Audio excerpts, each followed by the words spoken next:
One day, James had to wait at the station till Edward and his train came in. This made him cross. Late again? Edward laughed, and James fumed away.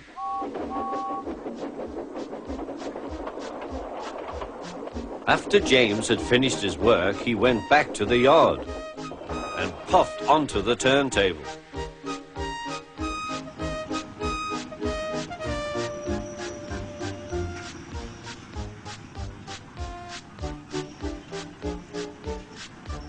He was still feeling very bad-tempered. "Edward is impossible," he grumbled to the others. "He clanks about like a lot of old iron, and he is so slow he makes us wait." Thomas and Percy were indignant. "Old iron? Slow? Why, Edward could beat you in a race any day." "Really?" said James. "I should like to see him do it."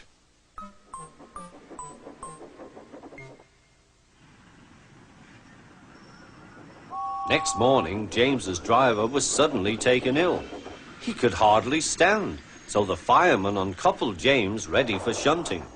James was impatient. Suddenly, the signalman shouted.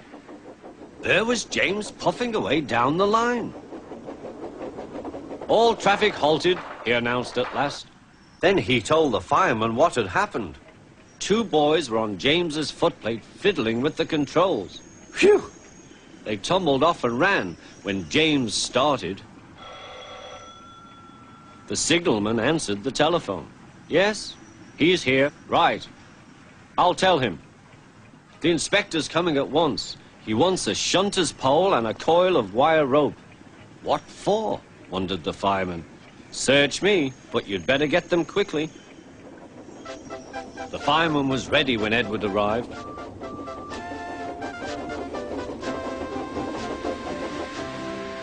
The inspector saw the pole and the rope. "Good man, jump in." We'll catch him, puffed Edward. James was laughing.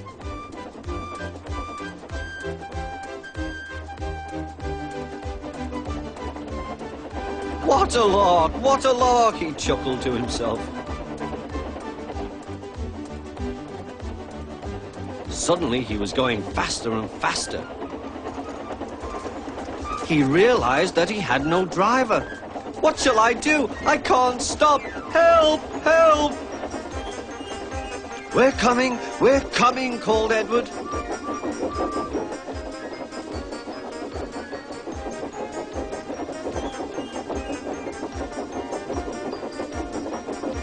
Edward was panting up behind with every ounce of steam he had. At last he caught up with James.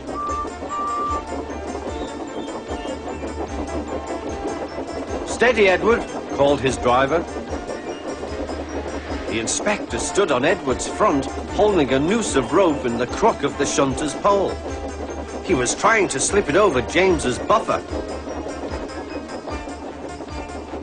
The engine swayed and lurched. "At last! Got him!" he shouted. He pulled the noose tight. Gently braking, Edward's driver checked the engine's speed, and James's fireman scrambled across and took control. "So the old iron caught you after all," chuckled Edward. "I am sorry," whispered James. "Thank you for saving me." "You were splendid, Edward." "That's all right," replied Edward. The engines arrived at the station side by side. Sir Topham Hatt was waiting. "A fine piece of work," he said.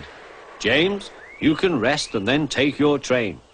I'm proud of you, Edward. You shall go to the works and have your worn parts mended." "Oh, thank you, sir," said Edward. "It'll be lovely not to clank."